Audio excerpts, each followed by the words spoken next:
How to identify and minimize bias in publications.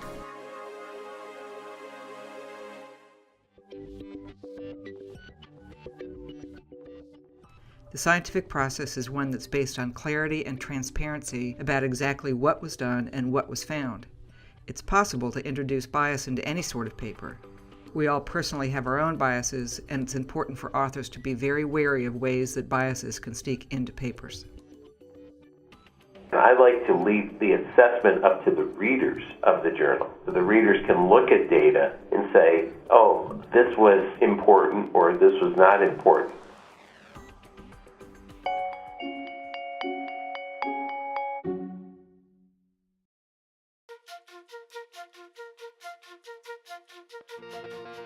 Bias is the tendency to prejudice or favor one thing over another.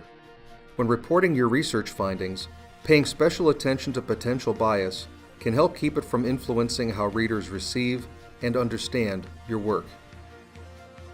Subconscious bias can be present at all stages of research, from planning to execution to reporting.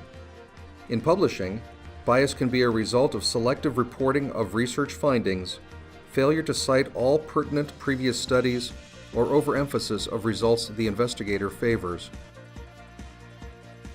Potential sources of bias include professional interests, education and training, personal beliefs and values, and financial relationships.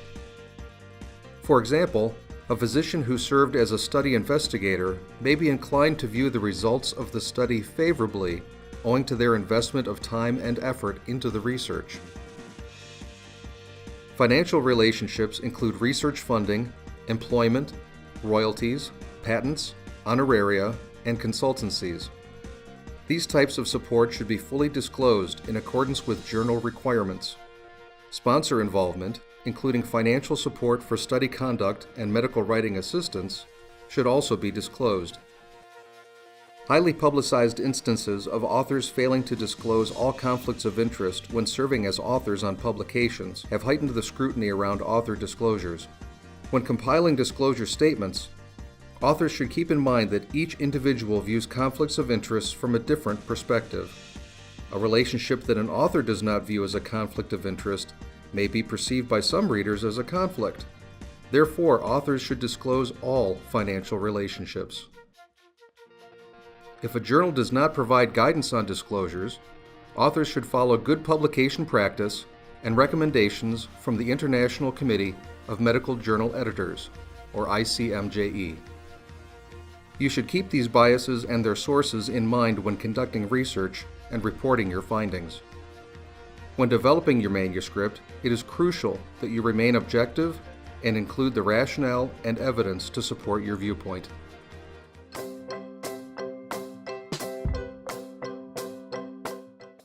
When reporting your results, you will want to present the reader with the appropriate background to establish the context for your study. As you prepare the introduction of your manuscript, conduct a thorough review of the literature and cite original references that pertain to your work, even if they do not agree with your point of view. Emphasize the unmet need, as this aspect should be non-controversial. State your research question clearly and highlight how your research aims to improve upon any previous attempts to answer the same question.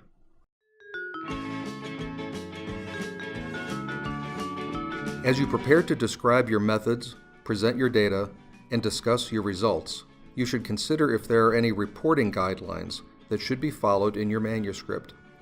Following the appropriate reporting guideline will help you develop a comprehensive and unbiased publication. Consult the EQUATOR network for a list of reporting guidelines for many different types of studies.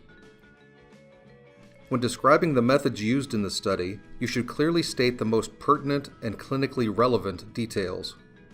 A detailed description of the eligible study population must be provided so that readers can assess if the results are generalizable. Your manuscript should remain consistent with the study protocol and clinical trial registries, such as clinicaltrials.gov. Divergence from the protocol could be seen as selective reporting of research results, which is a form of bias. If there is divergence between the protocol and the method you're reporting, you should specify why. This includes clearly stating if the outcome being reported is primary, secondary, or post hoc. When reporting secondary and post hoc analyses, authors should be sure to identify them as such and cite the primary publication. The results section should report findings in a clear, complete, and balanced manner. The primary outcome should always be described first, followed by any secondary outcomes. In addition to stating p-values, it is helpful to also offer estimates of the absolute effect sizes observed. This provides readers with the statistical significance and clinical magnitude of your findings. When reporting results of statistical tests, remember to consult a statistician and include the study statistician as an author on the paper, if appropriate. Importantly, results should be presented without interpretation or characterization. For example, treatment with drug X led to marked improvement over drug Y in patients with condition Z, provides an interpretation of the data.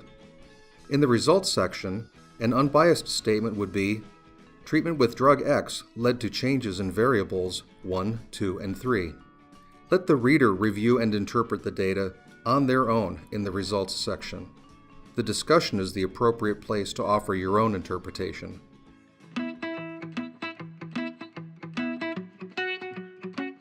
In the discussion section, you may present your own interpretation of the study results.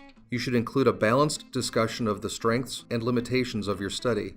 Editors and peer reviewers will look for stated limitations as a sign of objectivity.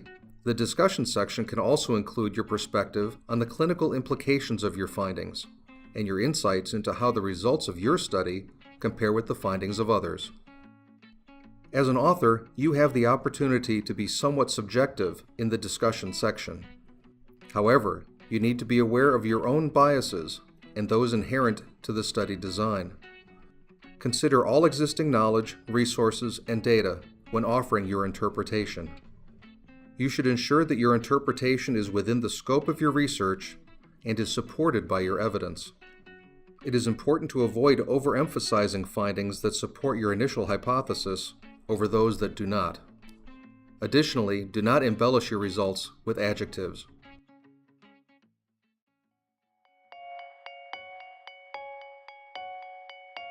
As you develop your manuscript, there are steps you can take to avoid bias, including placing your research in the context of existing knowledge, presenting and discussing your results objectively without overstating, and transparently disclosing financial relationships and other potential conflicts of interest. By recognizing the potential sources of bias in advance of writing your manuscript, you will be able to minimize the reflection of those biases in the published report and avoid undue influence on the reader's understanding of your research.